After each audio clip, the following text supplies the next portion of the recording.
салом дӯстони азиз, ҳама каса созе нағзи саломатиятон хубе. Мо дӯстони азиз да меҳмонӣ да хонаи апаҷонам да ҳавлӣ имрӯз апаҷонам моро ҷаҳд карда курутов шакарров курутови овӣ шакарров шакарови овӣ курутов тайёр кардиста. Моро ҷаҳд карда мо қишлоқ омадем. Агара так шудем اینجا رازی میرم. بسم الله الرحمن الرحیم. اینجا آشخانه‌شون دیگدان. میم برم داری دیگدانی اپاجون ایرابیم علاوه بیم. مردیم دا غریبه ای خلبسی و خریره و ای نونی دخوف که خریره. میتونیم اینطوری نونی گامزایی دیگدانی. و خام فرش خوبی. ما بدان دا دوستان عزیز ما بدان دا ایجور نبودم مرا اپاجونم ناو کداگه مایل که ما پروستا چی میکنم ما بدانی ما قطعی اپامون همسایه ایم. این پره دیوالی روزی نشون میتیم پره دیوالی خونه ما های این پره خونه اپاجونم روز ما نشون میتیم که این ایجا و دیوالی خونه ما این طرف خونه ما های این طرف خونه اپاجونم. انشالله که با وقتی کروتا و شکرو کردن نوار میکنم. ما باشه دوستان عزیز دینا گرموه رفتیم دینا اوی شورک میگن اوی چی میگن رفتیم اومدیم با خدا همین کسل شیدیم خودم بیورم ای چی اومده بودم کلینیک هوا رو علیش کردم کسل اوجا خودم کسل بودم اومدم با یا بارا شیدیم با دینا اوی شورک رفتیم یا بارا شیدیم با خدا ببین ای سی ببینیم ای سیو ترشکه نمک قطعی ترکنی بخوریم سیوی همسویه نه کنو پرسیدن نمیچینیم وابشه گفتستم نمک قطعی ترکنی بخوریم اوه وجده بچه جانم قطعی خواهرکم شدگی بالای کرده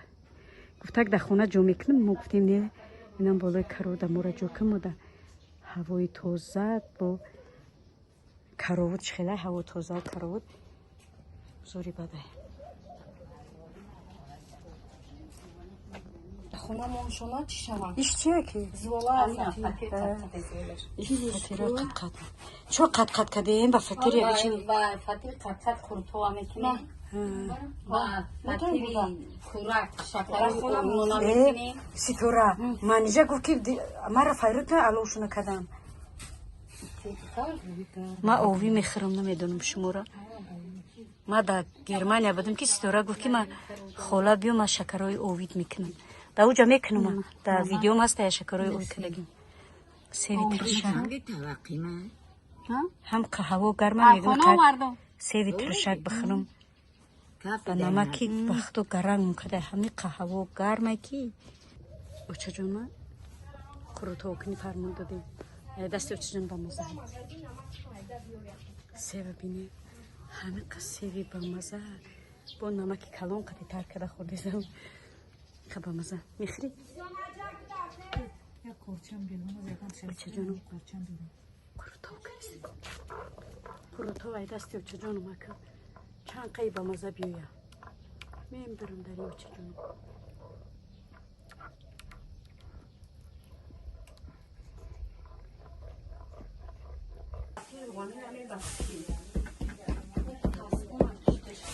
یه فتیره نه؟ این فتیری کورکه روغن سوخته دیم؟ نه این روغن هیچی ندارم این هیچی ندارم این فقط اور نمک ارد تمام چه باندهمیش میشه واجه چی پس یه تراش کنم فتیده خوبی طبق شد یک چوک میتست چوک خیلی کوچک میتونه گفتی میگه چپاتی باشه اوخه تنی کی بد شد دوست داره تنی کی بده این با مزه اینا با قنچوی میخوری یا فطیرو این فطیری برای کروتو یاش گردچای برای قنچوی قنچوی ای کرم بسته من جرم میرولو خوی الو تسته چی یعنی دیر سرخ راست میگه برای چی برلو شبور کدیستن که تیز سرخ شد اون را بگیریم که خوک میویم گردک چور رو کدیستن تیز ایدن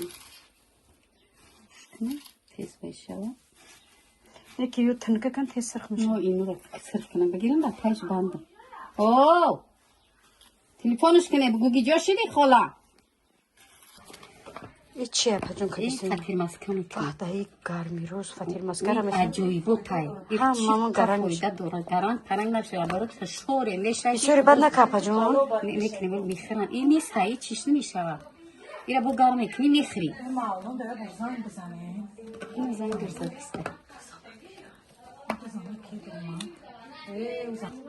انا دوستان عزیز شکروی اوبیمو تیار شد کروتو ولی کروتو مو تیار باز نیست فطیر میارن کرتو و من ایده میکنم فطیر کم ایده میکنم ای بورا بی فطیر کورا به روغن ما در گرمانه کده بودم با روغن با دیگه به روغن کورکی این فطیر کرتو او چی دخته ایست شد اونا از این نمک شمی چشم فطیر هم ایده میکنم هیچی ندارم روغن نه نه به روغن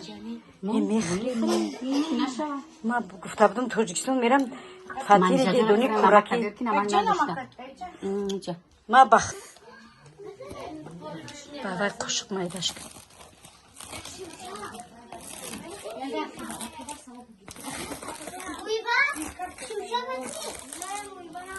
فطیر قطقه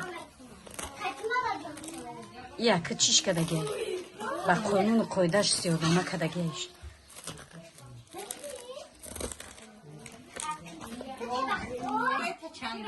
چوانی که بیرونم بیو این چیه فطیر مسکه؟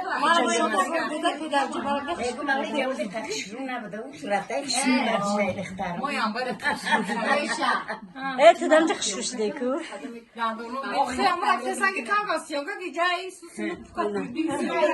خوراکای ملی اپازون کده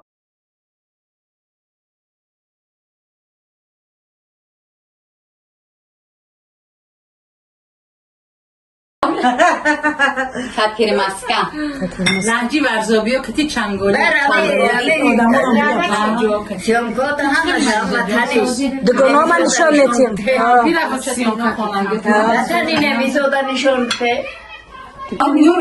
کسک بودیم گفتیم علومی دیم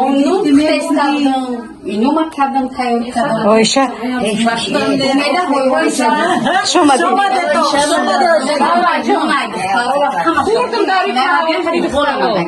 من میدونم گفت نکن من میدونم ما اصلا حساب رو آدم شکرش توی بروش دو معوه کرفتیم